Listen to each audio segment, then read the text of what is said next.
Eric from PhoneScoop here with the Samsung fin for Helio. We're not sure if fin is a reference to shark fins, or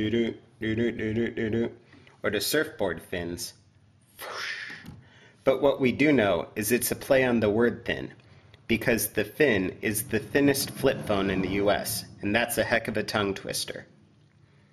The fin is based on the Samsung Ultra Flip model, which Sprint used on its M620 and AT&T used for the A717.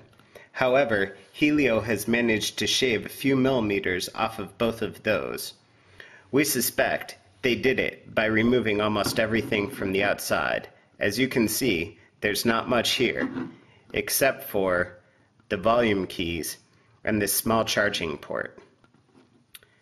The memory card slot, which does still exist, has been moved to underneath the battery cover, which is down here. It is spring-loaded. Unfortunately, it's also underneath the battery, so you'll need to turn the phone off and take the battery out to get your card out.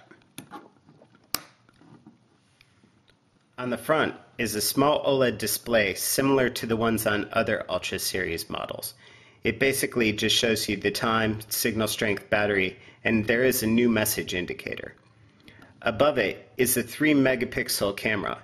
This is an upgrade over the ones on the other two Ultra series flip phones, but it's still not autofocus. It does, however, take very nice pictures.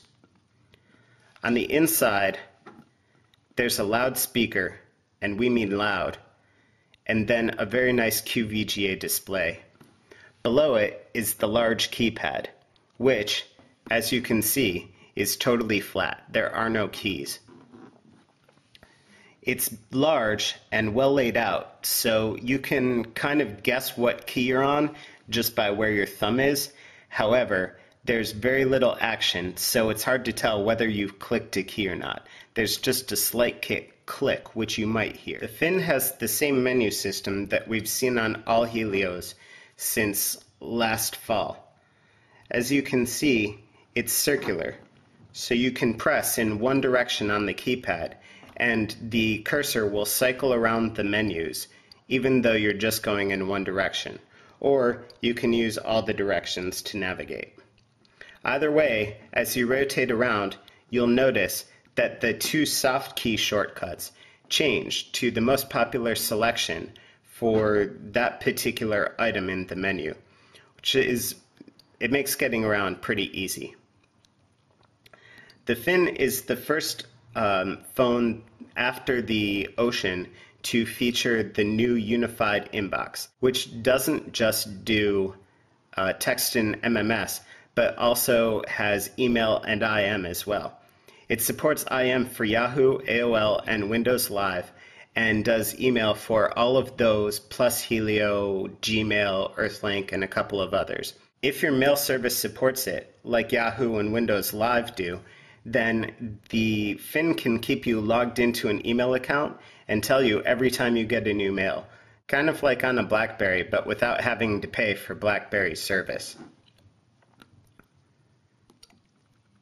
It also features the same browser that was on the Ocean, which has a very odd menu system, as you can see here.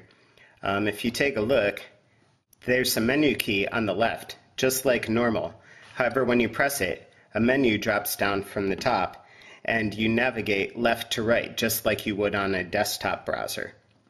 Also, like on a desktop browser, the fin's browser is capable of going to standard desktop websites.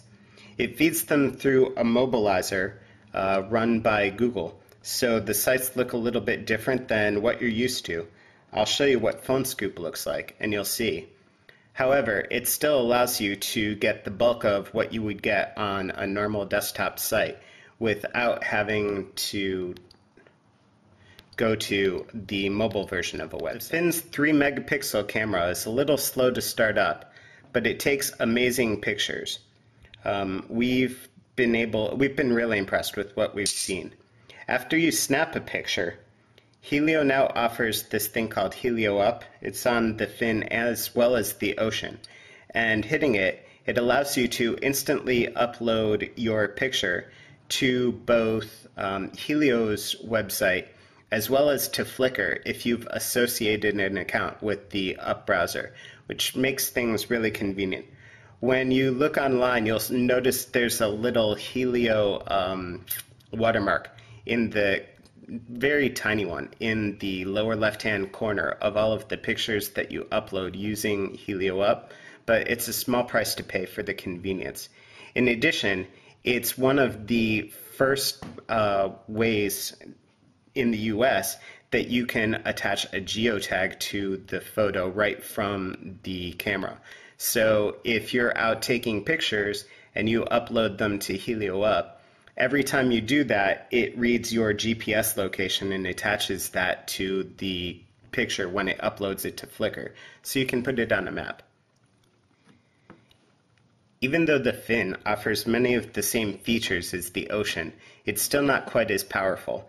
Applications are a little bit slower, and it doesn't have quite the convenience of the QWERTY keyboard that the Ocean has. However, if you want a lot of power, but you also want something that fits in your pocket really easily, the fin may be the phone for you.